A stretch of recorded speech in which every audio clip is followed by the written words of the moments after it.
I could have all of the money and gold in the world, but it's things that I just can't afford. I could have Bitcoin and stocks and like penny TS, but it's things that I cannot afford. I cannot linger on things that I know I can change. If I can, then I'm changing them all. Why you not chasing your dream every day when you know you got problems?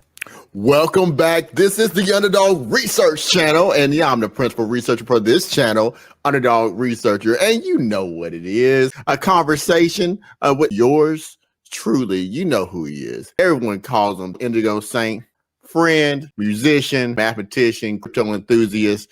You can't have the Underdog Research Channel without the Saint. So let me go ahead and bring him right now, Indigo Saint. What's going on, Indigo? Hey, what's going on, brother? I'm trying to aspire to be like Indigo Saint. So I figured if I put on the lokes that maybe people will confuse me for one. It's working. I won't lie to you. It's working. I think the Gen Z terminology is it's giving. They never really say what it's giving, but it's giving. You just have to understand that it's giving. It's a really dope look. See, I think I might have learned something the other day. I was watching the balloon pop. Have you seen that those ridiculous balloon pop dating things going on? Oh my God. Oh my God. And all the girls were referring to the guy's fit. So this is my fit, Indigo. Right. Yeah. And it's giving. It works, bro. It works. It's good to be here, bro. How you doing? Man, I'm doing good, man. It's been a while since we linked up. Yeah. It's been a minute. But a lot of great things have been happening in the background, you know, as the Lord always ensures, you know. Lots of exciting developments and a lot of growth in my personal life and in my music as well. You know, we could talk about that, you know, maybe a little later. But things are looking up, brother. Things are looking up, bro. I love it. Well, if you're a saint, you're already in an elevated position. How high can we look up? I mean, you're already Indigo Saint. So it's in the words. It's wordplay, my friend. It's looking up to the heavens, my friend. Yeah. And you know, the saint bit is always in service of, you know what I mean? Like I always think of it like when people say, oh, you know, I'm in the service of the Lord. I'm in the service of the Lord. And I'm like, well, the Lord has to kind of make himself present within his people, and the only way you can do that is by using us. So we're the vessels, we're the assets, we're the soldiers that he sends into the battleground. So so it's always in service of, you know, it's always in service of my God, it's always in service of his people. So I love that. Yeah. You know, you have a very interesting career, and you know, I've gotten to know you over the last, I think, how many years we've been rocking? 3 years? 4 years, 3 years, Yeah. 4 years. Yeah. About 3 to 4 years when I first became aware of Indigo Saint, and I'm telling you, it's been phenomenal. So much to talk about. So let's get into it. That sound good to you? Yeah, that sounds good with me, bro. Let me bring this graph up because, you know, I want to talk about concepts, and I don't know if you heard this concept, but I'm going to bring it up. Okay. What I'm bringing up is this concept. It's from 1962. Let me make it bigger so you can see it. It's called the technology adoption life cycle, or diffusion of technology theory. And basically it was created, it's about marketing, and it talks about technology and adoption. And in short, it says this approach, the population is assembled along a bell curve according to their willingness to deal with technological glitches. Technology penetrates this bell curve in accordance with the utility and reliability. And long story short, if you look at this, there's 5 categories that it says that everyone falls into according to this theory. First category is innovators, techies. That's the smallest categories. That's 2.5%. Then there's early adopters. Those are called visionaries. Typically, 13.5% of people will fall in there. Now, here's this thing, a gap. You see where it says the chasm? Mm-hmm. So there's a gap between innovators and early adopters, and then it goes into early majority. That's 34%, the pragmatists. And then it goes to late majority, and this is the mainstream market now. And finally, the laggards, skeptics, and that's 16%. So basically, this theory says, if you are an innovator, you're the very first person to think like this. You're the smallest portion, and then you got the people who fall behind them. You may not create it, but you will go after this new technology or new product in technology. But then there's a huge gap, the chasm between these people and the early majority, where the marketplace says, okay, we are not buying Tesla the first time Tesla's made, but now that's been on the market for a few years, I'll go ahead and get Tesla. And then finally the people at the very end, like, look, I'll get Tesla when they make all gasoline cars go away. So I'm going to put this up. I want to know your thoughts. Do you think this is accurate or not, this theory? Yeah, absolutely. You know, I think also just maybe just to add onto it, right? I think the innovators are your inventors, right? These are your programmers, your scientists, the people who are breaking ground, right? Who are coming up with new things that we don't even know we need until we have them, right? Solving problems that we didn't even know existed. And then I think the early adopters are the ones who see the competitive advantage with what the innovators create. So those are the people who then go, okay, well, I can see how I can turn this into a profit. So it's the person who goes and, it's Yatsu being in the same room as, the founders of Hello Kitty in 2016, 2017 and going, okay, I can see how this is going to be, I can see how this is going to grow over the next 5 years, and even if it doesn't grow to where I expect it to be, I'm still going to give it a go, because me being right about it means that I'm right, but me being wrong about it, I mean, like, okay, then I guess it was never going to go anywhere. I don't lose anything, and I feel like that's what early adopters are. And then the chasm, I think that's where people fall off. I think that's where the projects fall off, like the ones that are great and the ones that are not, and the people who were like Yatsu. I'm sure he had like friends that he was, I don't know him personally, but I'm sure there were people that he was talking about with this. He probably had like, maybe there were early competitors. Maybe that's where they fell off in the chasm and they just kind of let go of whatever was going on with specifically here. I'm just talking about the NFT projects, the Hello Kitty projects, etc. Right. And then the next section, I think that's when everyone else who's trying to make a bag then comes in, because they're like, okay, we missed that opportunity. We missed the opportunity in 2017. We have to invest in crypto now. I didn't invest in crypto in 2012, so I have to invest into it now. I feel like that's where those people are, in that third segment right after the chasm. And yeah, and I see it a lot also in my music, and as far as music is concerned, there are people who caught on to my music really quickly, like early on. I think you're one of like the few people, we're like right at the beginning, you know what I'm saying? You saw the Indigo stocks, bro. You were like, Indigo stocks are going up. You know what I mean? And it took a while for other people to see it. You know what I mean? Because I don't know. Sometimes people need social proof, and their social proof is there are a lot of people who support this project already. So that must mean that it's good. Absolutely.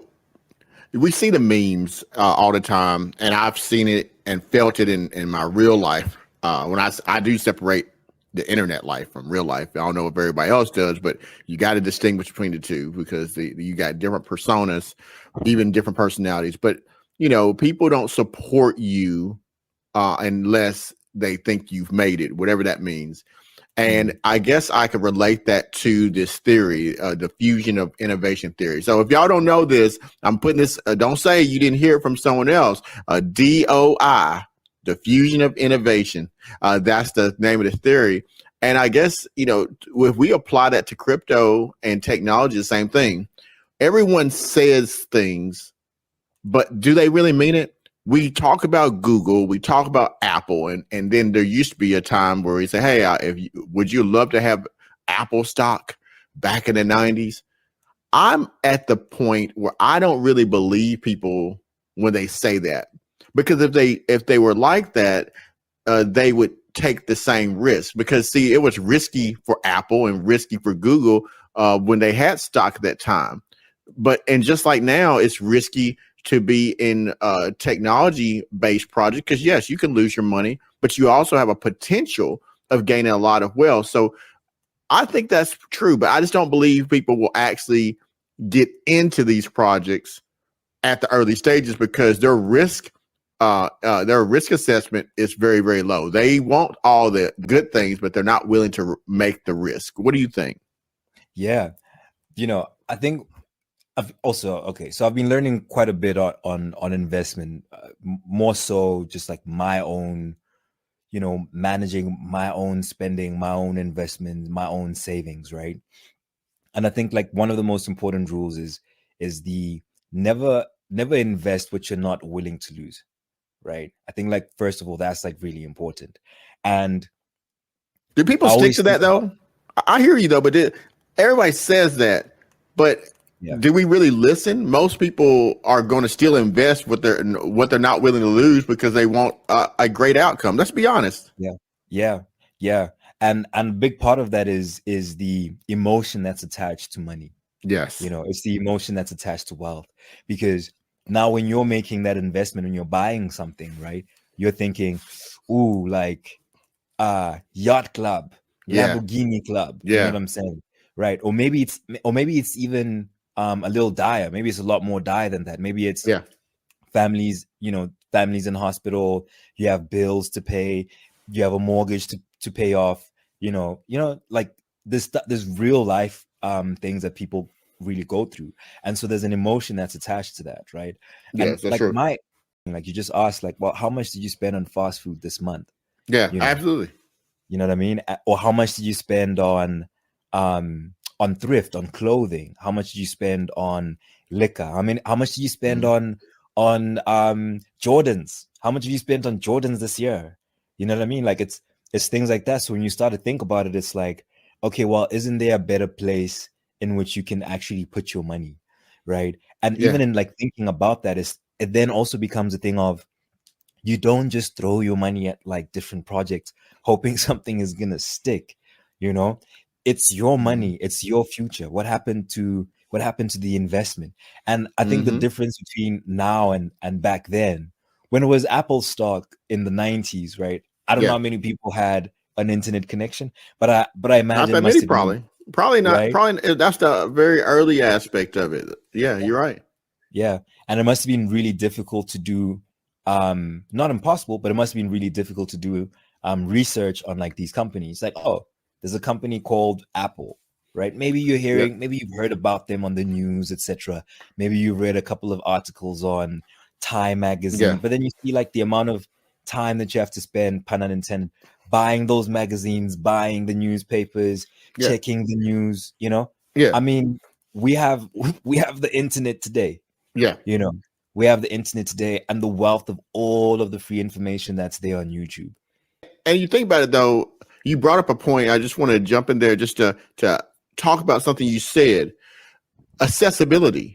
See, we are thinking from perspective now, everything's at our fingertips. You can go online, you can do a search, you can go into Google, it's very easy to access information.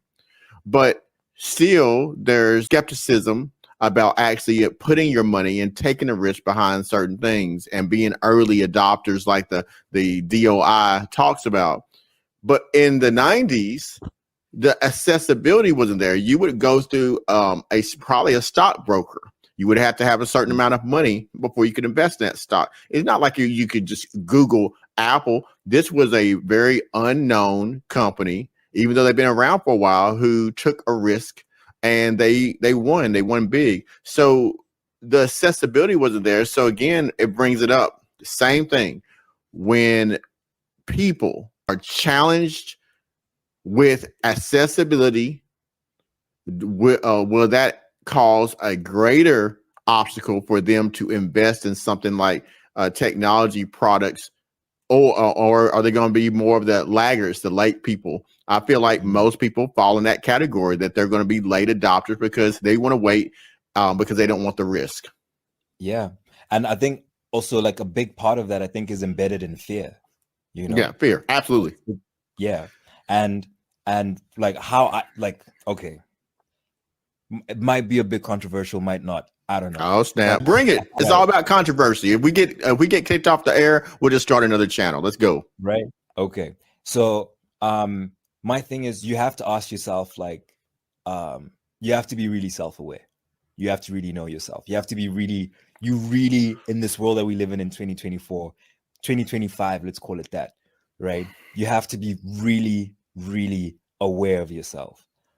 How's that controversial? That's not controversial. What's the controversy? Don't be trying to be shy. We get in there. All right. I'm cooking. All right, go ahead. Let him cook. I'm interrupting. Go ahead. Let him cook. Right. So as people, right, generically, fear is not a part of us. Like, it's not a part of us, and it's not something that we generate by ourselves. It's a signal that we get from the outside world.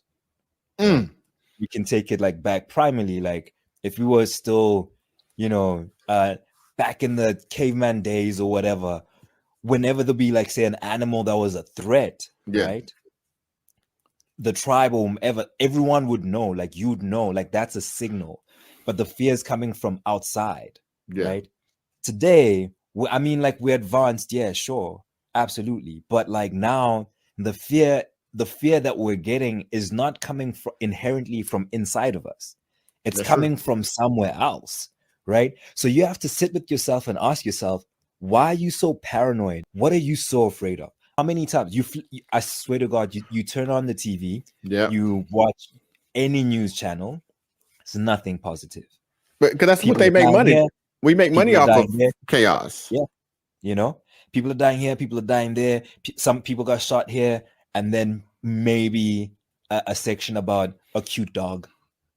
You know what I mean? I don't know what section you watching. I hadn't seen nothing about no cute dogs. I'm being funny. You know what I mean? But it's like we're constantly being bombarded with information that's actually putting more fear into us. You go onto the internet. If you're not savvy, you're just consuming everything. Oh, Bitcoin is a scam. Ethereum is a scam. Such and such. You know what I mean? Like, it's all of this information that's coming out, like the information that's bombarding a majority of the people is actually designed to scare you. And whilst you're living in fear and whilst you're scared, guess what the big companies are doing? They're going to go buy that. They're buying your crypto that you're selling off. You know what I'm saying? At a discount, by the way. But you see that you just articulated it very well. If you see it, why are we so susceptible to it, Saint? Because I'm gonna ask you that question, but I'm also gonna tie in something else. If knowing that people still continue to do the same behavior and they don't take the risk, why should you then, after you have taken the risk, after you beat that fear and you make your bag, why should you then give your hard-earned money to other individuals who had the same ability to do it, yet they didn't do it? Yeah. And I think it's that vision.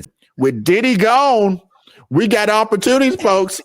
Can't stop, won't stop. No baby oil. No baby oil. No baby oil needed. Don't you want to know what opportunities there are in other spaces? Technology has industries, and Saint brings you to industry. So if you're a musician or you got someone you know who's a musician, if you're not a musician, yet you want to stick your beak in it, like Mr. Wonderful says from the Shark Tank, and get a taste of this opportunity, check out Saint. Saint, I appreciate you being here today. Yo, it's always a pleasure, bro. Thank you for having me, as always. And I'm looking forward to seeing new people on the channel. Let me know what you guys want me to talk about next. You know what I'm saying? Always willing and always ready to grow and always ready to learn. You know what I'm saying? From everyone. You know what I'm saying? And I'm definitely going to be sharing more of what I'm finding out. I spend most of my days, I'm either making music or I'm reading these books or I'm watching the Underdog Research channel. It's one of those three things. You know what I mean? So absolutely looking forward to seeing everyone on the channel. And thanks, Underdog. Thanks for having me, bro. I could have all of the money and gold in the world, but it's things that I just can't afford. I could have Bitcoin and stocks and like penny TS, but it's things that I cannot afford. I cannot linger on things that I know I can change. If I can, then I'm changing them all. Why you not chasing your dream every day when you know you got problems that's better be solved? I could have all of that money and gold in the world, but it's things that I cannot afford. I could have ripped vibes, have money my G, but it's things that I cannot afford. Talking about wasting my time on a dream that ain't mine, man, I'm sorry I can't be involved. If I can wake up and grind every morning, I'm taking my chances, not taking no calls. I'm a gladiator, gotta fight first, get my eyes laid. Treat the Coliseum like an incubator, so when I see you, you need a ventilator.